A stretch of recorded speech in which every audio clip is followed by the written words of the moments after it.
Hello students, leave all your extra work now and concentrate only on your studies. Since it's an examination time, अभी परीक्षा का समय है, तो अभी ज़्यादा से ज़्यादा समय पढ़ाई पर ध्यान दें और पढ़ाई पर बिताएं. So चलिए, today we are going to learn narration, reported speech. और रिपोर्टेड स्पीच में आज के क्लास में मैं आप लोगों को इंपेरेटिव सेंटेंस के रिक्वेस्ट के बारे में बताता हूं. ओके, सो नोटिस हियर, अगर डायरेक्ट स्पीच में से, will say to, will say to कुछ भी रहे, तो इनडायरेक्ट स्पीच में आपको कर देना है रिक्वेस्ट लिखना है. और you don't have to write please और काइंडली. इनडायरेक्ट स्पीच में प्लीज और काइंडली हट जाते हैं, ये सिर्फ डायरेक्ट स्पीच में नजर आते हैं. Second, we remove inverted comma to से. अगर अफर्मेटिव सेंटेंस है तो टू से मिटाएंगे, टू से हटाएंगे इन्वर्टेड कॉमा को, या टू से शुरू करेंगे सेंटेंस को. तो अफर्मेटिव सेंटेंस क्या होता है? प्लीज गो देयर, तो टू से हटाना है. और नॉट टू से हटाएंगे जब सेंटेंस निगेटिव होगा, जैसे please do not go there. So minded, affirmative sentence में आप टू से शुरू करेंगे और निगेटिव सेंटेंस में नॉट टू से शुरू करना है. चेंज ऑफ पर्सन, जैसा कि आप जानते हो, अगर सब्जेक्ट और स्पीकर फर्स्ट पर्सन हो तो सब्जेक्ट और स्पीकर के हिसाब से बदलता है. अगर सेकेंड पर्सन हो तो ऑब्जेक्ट या लिसनर के हिसाब से बदलता है. अगर थर्ड पर्सन है तो आपको कोई चेंज करने की जरूरत नहीं होती है. सो लेट अस सी वन एग्जांपल. चलिए एक एग्जांपल को हम लोग देखते हैं. Ram, please come here Shyam. तो राम यहां रिक्वेस्ट कर रहा है, श्याम को कह रहा है प्लीज कम हियर श्याम, और श्याम कह रहा है please do not disturb me now.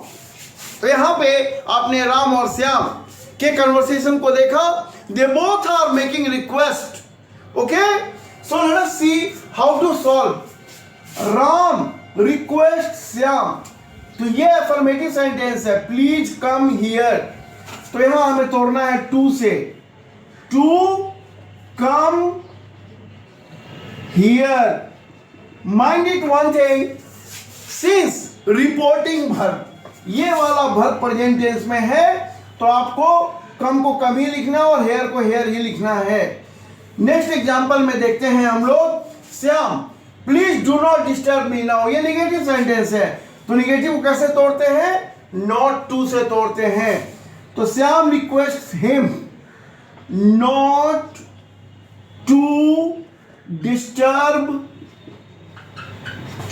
To disturb me. Me कौन सा पर्सन है? फर्स्ट पर्सन है, तो ये जाएगा श्याम के अकॉर्डिंग. और श्याम का ऑब्जेक्ट क्या होता है? हिम होता है. तो यहां पे लिखना है not to disturb him now. तो इस तरह से अगर रिपोर्टिंग वर्ब प्रेजेंट टेंस या फ्यूचर टेंस में हो तो इस तरह से रिक्वेस्ट को सॉल्व करना है. अब चलिए हम लोग सजेशंस को देखते हैं कि when someone makes a suggestion, how to convert them into indirect speech.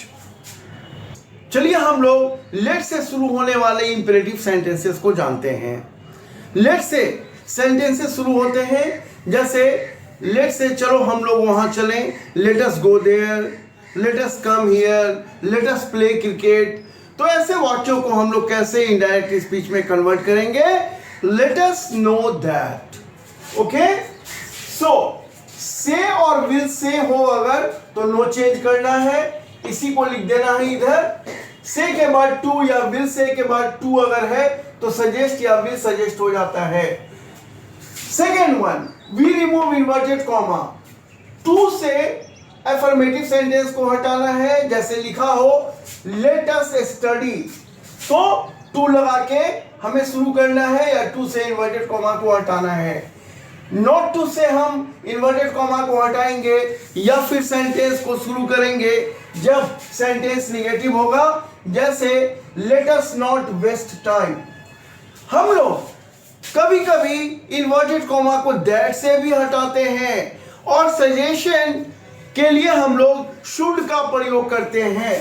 तो दैट से इन्वर्टेड कॉमा को हटा देना है और सब्जेक्ट के बाद शुड, फिर V1, उसके बाद ऑब्जेक्ट या कॉम्प्लीमेंट इत्यादि लिखकर सेंटेंस को पूरा कर देना है। सो let us see about changes in person. Person को कैसे हम लोग बदलेंगे, it's very important. Now change of person, अगर स्पीकर या लिसनर फर्स्ट पर्सन हुआ, अगर स्पीकर या लिसनर में से कोई एक फर्स्ट पर्सन है और उसके बाद कोई एक सेकंड पर्सन या थर्ड पर्सन है, तो हर स्थिति में लेट अस बन जाएगा दैट वी शुड। तो अस क्या बन जाएगा, वी। माइंडेड, अगर लिसनर फर्स्ट पर्सन हो और स्पीकर सेकंड पर्सन हो तो भी अस बन जाएगा वी। और इसी तरह से लिसनर या स्पीकर में से कोई भी अगर फर्स्ट पर्सन है तो लेट अस बन जाएगा दैट वी शुड के बाद V1, फिर ऑब्जेक्ट या कॉम्प्लीमेंट इत्यादि करके लिखेंगे। देयर आफ्टर अगर स्पीकर या लिसनर सेकंड पर्सन है तो लेट अस क्या बन जाता है, दैट यू शुड। मान लो स्पीकर या लिसनर में से कोई एक सेकंड पर्सन है और दूसरा अगर थर्ड पर्सन है तो लेट अस क्या बन जाएगा, दैट यू शुड। लेकिन अगर लिसनर या स्पीकर में से कोई एक फर्स्ट पर्सन है और दूसरा सेकंड पर्सन है तो माइंडेड, अगर फर्स्ट पर्सन है तो लेट अस बन जाएगा दैट वी शुड। ध्यान रखेंगे इस बात का आप लोग। और नेक्स्ट पॉइंट, अगर स्पीकर भी थर्ड पर्सन और लिसनर भी थर्ड पर्सन हो तो लेट अस बन जाएगा दैट दे शुड। तो इस तरह से आपने चेंज ऑफ पर्सन को देखा। चलिए हम लोग कुछ एग्जाम्पल को देखते हैं। Let us see an example. चलिए एग्जाम्पल को देखते हैं। Raj, let us go to play cricket.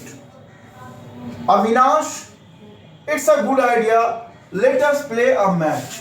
तो यहां पे आपने देखा राज और अविनाश आपस में बात कर रहे हैं और let us see how to solve these conversations. So Raj suggest Avinash, minded, reporting verb यहां प्रेजेंट टेंस में है। तो मैंने आपको दो तरीके बतलाए थे, टू से और दैट से। दोनों से हम सेंटेंस को शुरू कर सकते हैं। तो पहले हम लोग टू से शुरू करेंगे या नॉट टू से शुरू करेंगे। यहां पे हमें देखना है ये अफर्मेटिव सेंटेंस है तो टू से शुरू करेंगे। तो पहला होगा Raj suggest Avinash to play cricket. यहां पे पहला बन गया। और दूसरा जब हम दैट से तोड़ेंगे तो क्या होगा, राज और अविनाश दोनों थर्ड पर्सन हैं तो लेट अस क्या बन जाएगा, दैट दे शुड। तो लिखते हैं यहां पे दैट दे, लेट अस बन जाएगा that they should play cricket, play cricket. तो भैया अविनाश को ये सजेशन काफी अच्छा लगा, वो सहमत हो गया। वो क्या कहता है आइए देखते हैं। Avinash, it's a good idea, Avinash agrees. तो यहां पे इट्स अ गुड आइडिया में अविनाश एग्रीज बोल के हम लोग पूरा कर देंगे। एंड सजेस्ट हिम, फिर पहले हम लोग टू से तोड़ते हैं, to play a match, to play a match. तो टू से हमने ऐसे तोड़ना है और फिर जब दैट से तोड़ने की बारी आएगी तो यहां लिखेंगे दैट, लेट अस क्या बन जाएगा, अविनाश और राज थर्ड पर्सन है तो लेट अस बन जाएगा that they should play a match, play a match. तो इस तरह से आप सेंटेंसेस को ट्रांसफॉर्म कर सकते हो without any problem. Keep practising, keep learning. I will be giving you more information about optative sentences, exclamatory sentences and some other rules in my next videos. Till then, thank you very much.